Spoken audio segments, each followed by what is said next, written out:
ఏం చెప్పాలి సంగీత, మొన్న రియల్ ఎస్టేట్ అట్లా అయ్యేసరికి అసలు ఇప్పుడు బిజినెస్ ఏం నడతలేదు, ఎవ్వడు ఏ ప్లాట్ తీసుకుంటలేడు.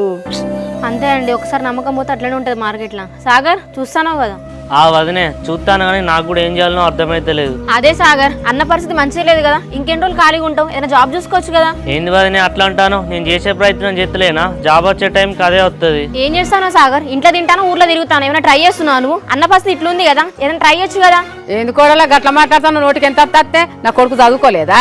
ఊళ్ళో తిరుగుతాడా ఏమన్నా? చూసిలా అండి, మరిదికి మంచి జాబ్ తెచ్చుకో మంచిగా ఉండని చెప్తుంటే అత్తమని మరిది నా మీద ఎట్లా అరుస్తున్నారో. ఏంది వదినే నువ్వు అరుచుకుంటా మేము అరుస్తున్నామని చెప్తాను, నువ్వు చెప్పేదేదో నిమ్మలంగా చెప్పొచ్చు కదా. సరే మరిది, నీ మంచి గురించి మంచి మాట చెప్తుంటే నా మీద అంటున్నావు కదా, చూసిలా అండి ఎట్లా మాట్లాడుతున్నాడు. ఏం తమ్ముడు, నా టెన్షన్తో నాకే సరిపోతలే అంటే ఇంట్లో ఒక్క నిమిషం కూడా ప్రశాంతంగా ఉండని ఇస్తలేరు.